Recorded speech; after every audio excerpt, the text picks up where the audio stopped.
Assalamualaikum warahmatullahi wabarakatuh. Good afternoon, everyone. I am Trisila Indriani from Universitas Pendidikan Indonesia, and today I would like to present my study entitled Learning Innovation in the Merdeka Curriculum, a critical pedagogical review in primary schools. Let me begin with the background of this research. Primary education is the foundation of character building and cognitive development. At this stage, children not only learn knowledge but also shape their mindset, creativity, and social awareness. The Indonesian government introduced the Merdeka curriculum as part of national education transformation. This curriculum is designed to be more flexible, contextual, and student-centered. It focuses on differentiated learning, project-based activities, and the Pancasila student profile, which aims to strengthen character education. However, in practice, there are still challenges. Many teachers face difficulties in applying this curriculum. Some lack a deep understanding of its philosophy, while others struggle due to limited facilities and insufficient training. Moreover, most innovations focus only on methods and tools, not on reflection and empowerment. Here, critical pedagogy inspired by Paulo Freire becomes very important. It reminds us that learning should not only transfer knowledge, but also liberate students, helping them become active and critical thinkers. Therefore, this study aims to explore how learning innovations in the Merdeka curriculum are practiced and how much they reflect the values of critical reflection and social awareness.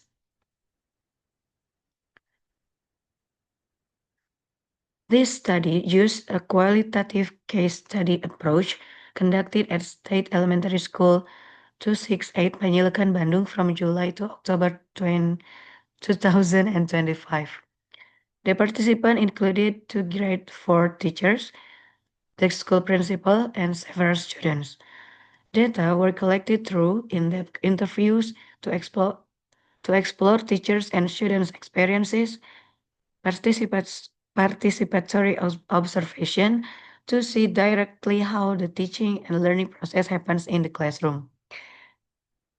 And the last one is document analysis, including lesson plans, teaching modules, and students' project reports.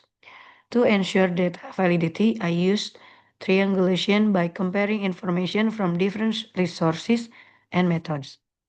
For data analysis, I applied Miles and Haberman's interactive model involving three steps: data reduction, data display, and conclusion drawing. Finally, all findings were interpreted using Paulo Freire's critical pedagogy framework works. While emphasizes dialogues, reflection, and liberation in education.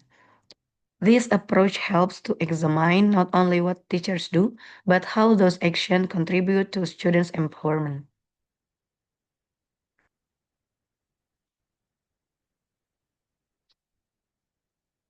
Now let's move on to the result and discussion.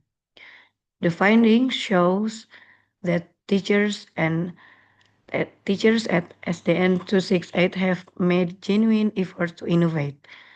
They applied project-based learning, group discussions, and differentiated tests to accommodate students' different needs. For example, one teacher assigned students to conduct a project on environmental awareness. They observed plastic waste around the school and created a small digital campaign about recycling. Students were very enthusiastic. They made posters, wrote reflections, and presented their ideas in front of the class. This clearly shows higher motivation and creativity among students. Another example is a local culture project where students research traditional foods, songs, and clothes from their own communities. They even made crafts from recycled materials and presented them proudly in class. From these activities, students showed greater confidence and collaboration. However, teachers admit that they still struggle to integrate deep reflection and critical thinking in this project. They focus mainly on the final product, such as posters on presentations, instead of guiding students to reflect on social meanings or real world issues behind their work. Observation data confirm this. Although these lessons were more interactive, teachers were still quiet dominant. Students has limited space for open discussion or critical questioning. In other words, innovation is visible in form but not yet in depth. From documentation analysis, I found that lesson plans already include 21st century skills, creativity, collaboration, communication, yet there is a lack of explicit strategies for building social awareness and critical reflection.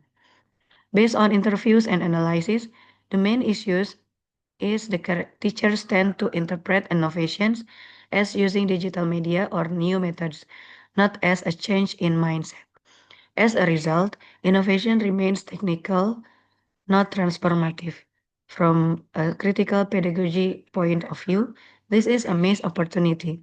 As Freire stated, education should be dialogue and reflective, not mechanical. Teachers should help students connect classroom learning with their daily experiences and social environment.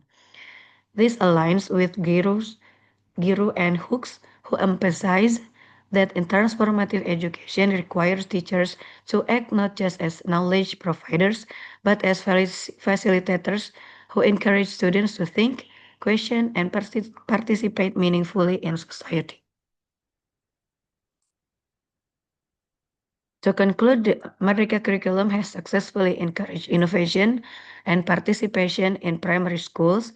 Teachers are more creative and students are more motivated and engaged. However, the critical and dialogic aspects of learning are still weak. Teachers often emphasize outcomes instead of the reflective learning process. The main challenges include limited teacher understanding of the curriculum's deeper philosophy, inadequate infrastructure and teaching resources, lack of continuous professional training. To overcome these challenges, I propose several recommendations. First, provide teacher training that focuses on critical pedagogy and reflective practice, not only on administrative aspects. Second, improve school facilities and access to technology to support creative and participatory learning. Third, redesign assessment systems to value students' thinking process, collaboration, and critical reflection, not just final scores. Fourth, encourage collaborative teacher learning communities where teachers can share and reflect on their practices. Fifth, design projects connected to real social issues such as environment, diversity, and community life. By doing so, we can move from technical innovation towards transformative education, one that develops not only intelligent students but also socially aware, empathetic, and empowered human beings. In short, innovation in education is not just about new methods or technology, it is about changing the way we see learning. When teachers and students engage in dialogue, reflection, and critical actions, education becomes not only more meaningful but also more humanizing and liberating. Thank you very much for your attention. Assalamualaikum warahmatullahi wabarakatuh.